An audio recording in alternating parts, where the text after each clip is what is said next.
Ating balikan ang kaso ni Brianna Marie Schneller.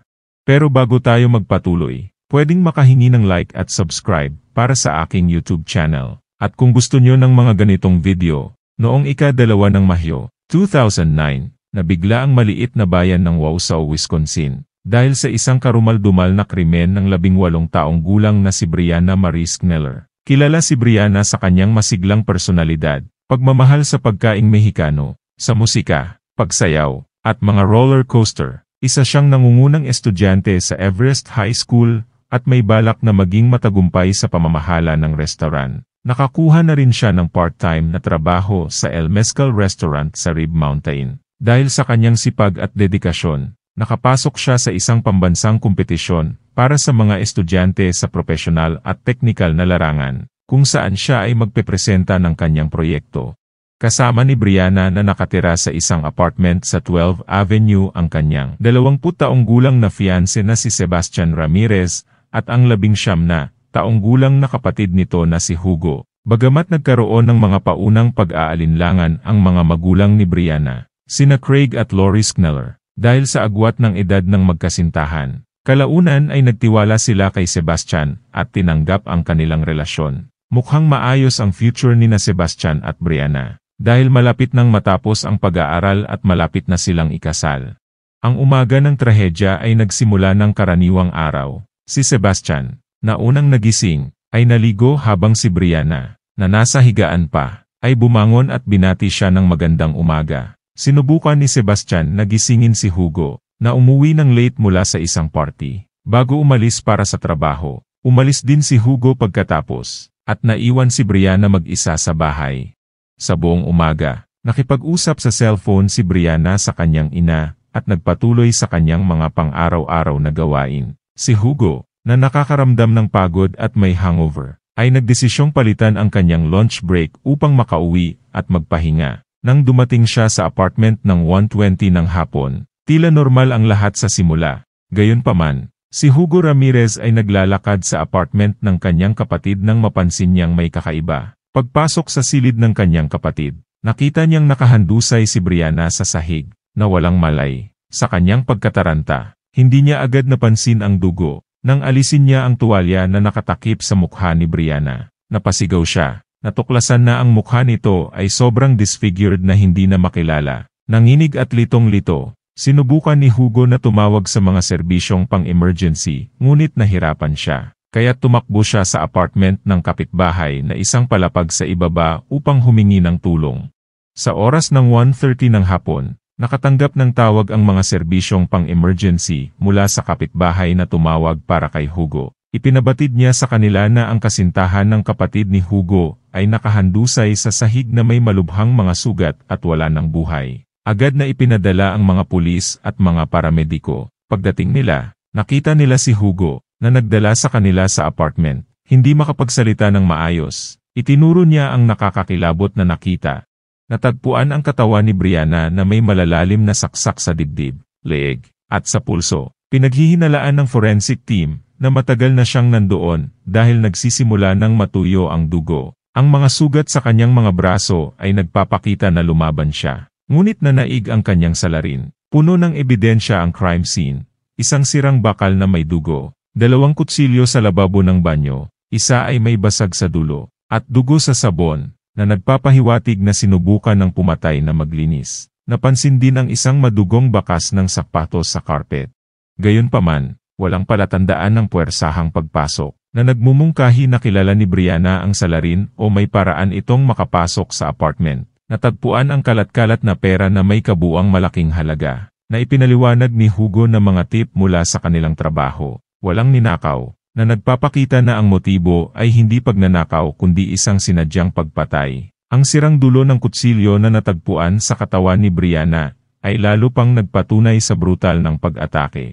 Sabik na maunawaan ng mga pulis kung sino ang maaaring may ganitong galit kay Brianna at bakit. Nais nilang makausap ang kanyang mga kamag-anak at malalapit na kaibigan upang makakalap ng karagdagang impormasyon. Sina Craig at Lori Schneller, ang mga magulang ni Brianna, ay nasa himpilan ng pulisya, na naghihintay ng balita. Narinig nila na may nangyaring masama sa bahay ng kanilang anak dahil hindi na nila makontak si Brianna. Ang kwento ay naglalarawan ng trahedya at napakasakit na karanasan ng pamilyang Schneller nang matuklasan ang pagkamatay ng kanilang anak na si Brianna. Buong bigat na pumunta sina Craig at Lori Schneller sa himpilan ng pulisya upang maghanap ng kasagutan. Ngunit kinumpirma ang kanilang pinakamasaklap na pangarap, pinaslang ang kanilang anak. Ang balitang ito ay nagmarka ng malinaw na hati sa kanilang buhay, bago at pagkatapos. Sa himpilan ng pulisya, ipinakita sa pamilyang Schneller ang mga litrato ni Brianna para sa pagkakakilanlan. Kahit na natukoy na ang kanilang anak, dahil sa kalunos-lunos na kalagayan ng kanyang mga sugat, tanging mga litrato ng ilang bahagi ng kanyang mukha ang ipinakita. Ang pagkumpirma ng kanyang pagkakakilanlan ay isang formalidad lamang. Ngunit iniwan nito ang pamilyang Schneller na nahihirapan pa ring maniwala sa nangyari. Matapos kumonsulta sa isang psikolohikal, nagawa ni Craig at Lori na makatulong sa investigasyon sa pamamagitan ng pagbibigay ng detalyadong impormasyon tungkol sa buhay ni Brianna. Sila ay determinado na mahuli ang salarin at iginiit na walang kilalang kaaway si Brianna. Napag-alaman na ang huling taong nakipag-ugnayan kay Brianna noong umaga ay ang kanyang ina na si Lori. Dinala ni Lori ang kotse ni Brianna sa isang auto repair shop at nagpadala ng mensahe sa kanyang anak bandang alas 10 ng umaga. Na sinagot ni Brianna, ito ay nagtatakda ng timeline ng insidente na nangyari pagkatapos ng alas 10 ng umaga at bago dumating si Hugo sa bahay. Nagsimula ang pulisya ng masusing investigasyon at unang kinausap ang magkapatid na Rodriguez, sina Sebastian at Hugo na makahiwalay na investigasyon. Iniulat ni Sebastian, ang fiance ni Brianna, na nagising siya ng 9:15 ng umaga, nakipag-usap ng sandali kay Brianna, at umalis ng bahay bandang 10:15 ng umaga. Ayon sa kanya, nalaman niya ang insidente matapos makatanggap ng tawag. Ang salaysay ni Hugo ay tumutugma sa kanyang kapatid, na sinabing umalis siya ng bahay mga 10 to 15 minutes pagkatapos ni Sebastian. Bumalik si Hugo sa bahay bandang 1:20 ng hapon dahil sa masama ang pakiramdam. At doon niya natagpuan si Brianna na wala ng buhay. Dahil sa matinding pagkabigla, tumakbo siya sa kapitbahay para humingi ng tulong. Ang mga pahayag ng magkapatid ay tila kapani-paniwala, at ang kanilang kalungkutan ay mukhang totoo. Gayunpaman, maingat ang pulisya. Alam nilang maaaring mapanlinlang ang mga kumbinsidong pagganap. Dahil dito, siniyasat ng mga investigador ang relasyon ng magkapatid kay Brianna. Inilahad ni Sebastian ang kanyang pagmamahal kay Brianna at ang pananabik sa kanilang nalalapit na kasal. Habang naman itinanggi ni Hugo ang anumang galit laban kay Brianna at nilinaw na pinahahalagahan niya ang kanilang magandang relasyon. Tinuturing siya bilang isang kapatid na babae.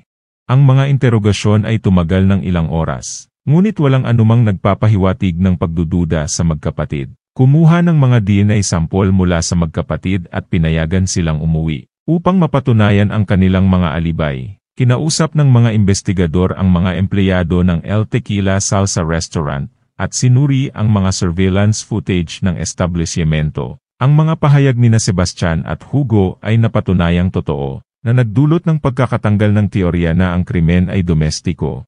Sa pagkakalinis ng pangalan ng magkapatid na Rodriguez, hinarap ng pulisya ang napakabigat na tanong, sino ang pumatay sa inosenteng dalaga? Ang posibilidad na ang suspect na gumagala sa lungsod ay nagdulot ng mas malaking pangangailangan at komplikasyon sa investigasyon.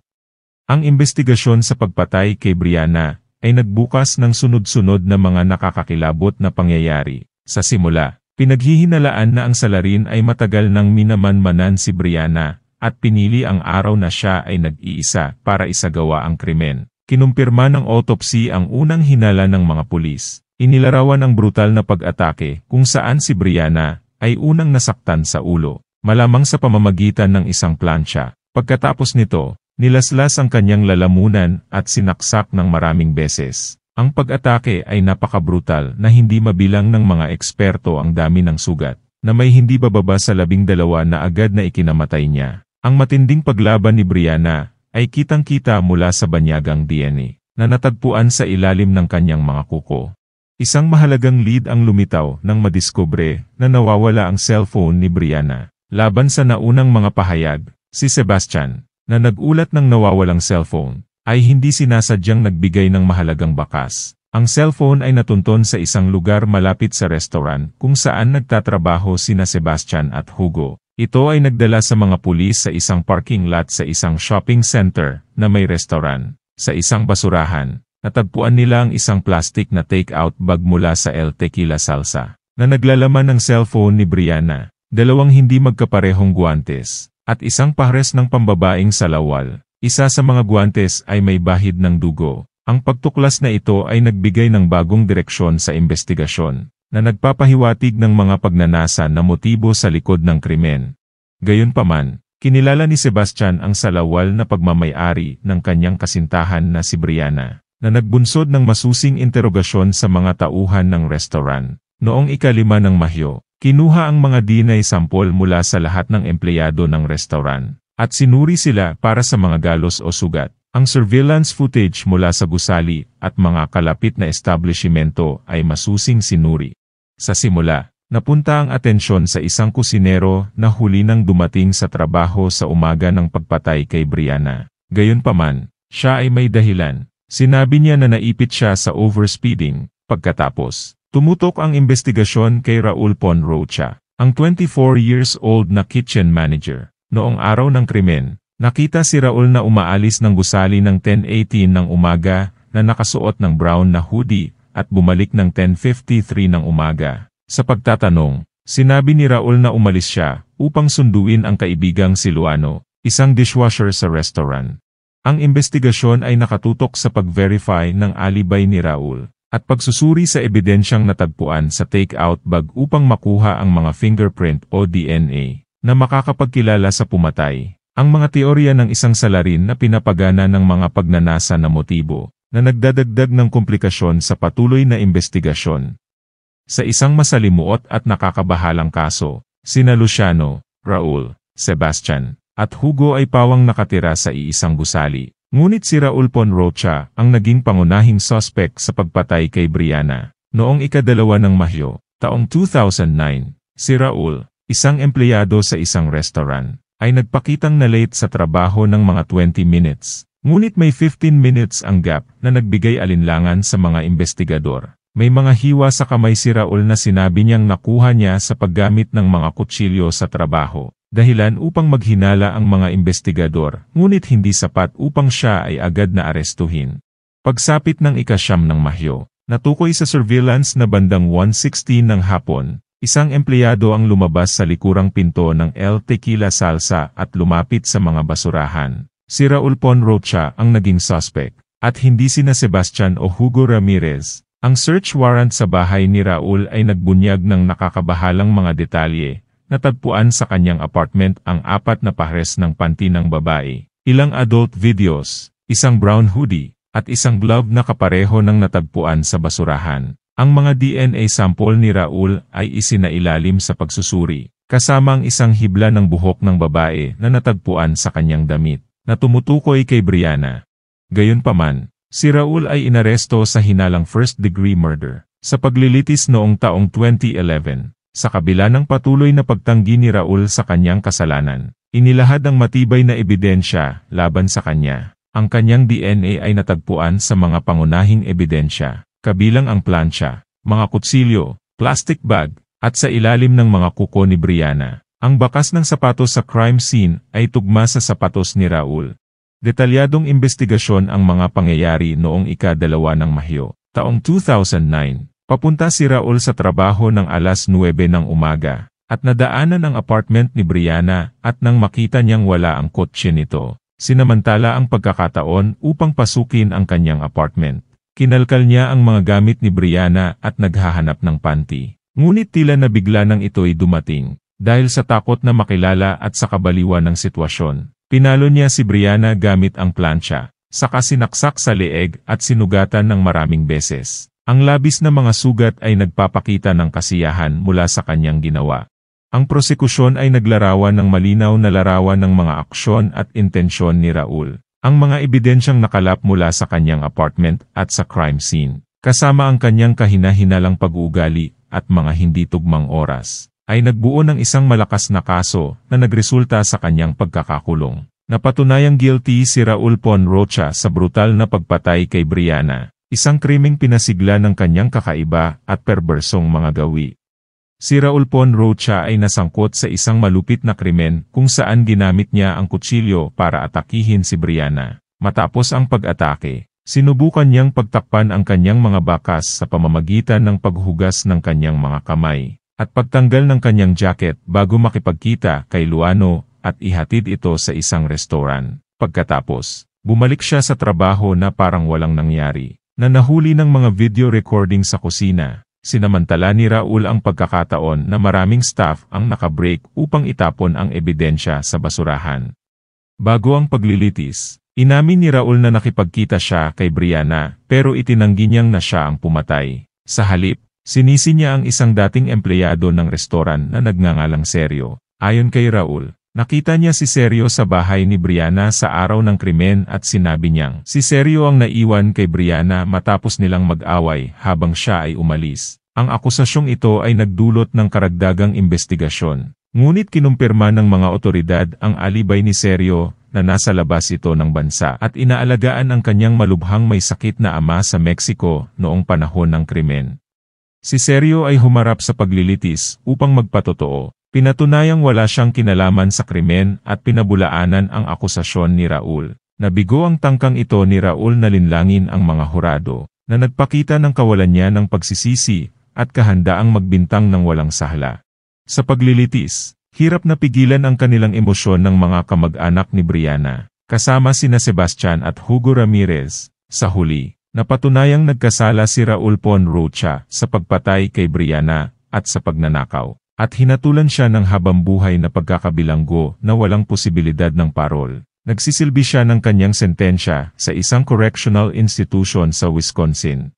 Ibinahagi ng ama ni Brianna, si Craig Schneller, kung gaano naging personal ang kaso para sa maraming tao. Sinabi niya na pinahahalagahan niya ang bawat alaala ng kanyang anak, kasama na ang isang Father's Day card na ibinigay nito sa kanya. Inamin niya na ang pagkamatay ni Brianna ay bumasag sa kanyang puso at nagdulot ng pagkawala ng kanyang pananampalataya. Walang karagdagang impormasyon tungkol kay Sebastian Ramirez. Ngunit umaasa na siya ay nakahanap ng kaunting katahimikan at nakapagpatuloy na. Si Hugo Ramirez naman ay nagkwento tungkol sa karanasan sa isang palabas sa telebisyon na nagbigay liwanag sa pinsalang dulot ng mga aksyon ni Raul. Hindi lamang sa pamilya ni Brianna kundi pati na rin sa mga taong nakapaligid sa kanya. Ang desisyon ni Raul na takpan ang kanyang mga ginawang krimen sa halip na harapin ang mga konsekwensya ay nagresulta sa trahedyang pagkamatay ng isang babae at malalim na kalungkutan para sa kanyang pamilya at mga kaibigan.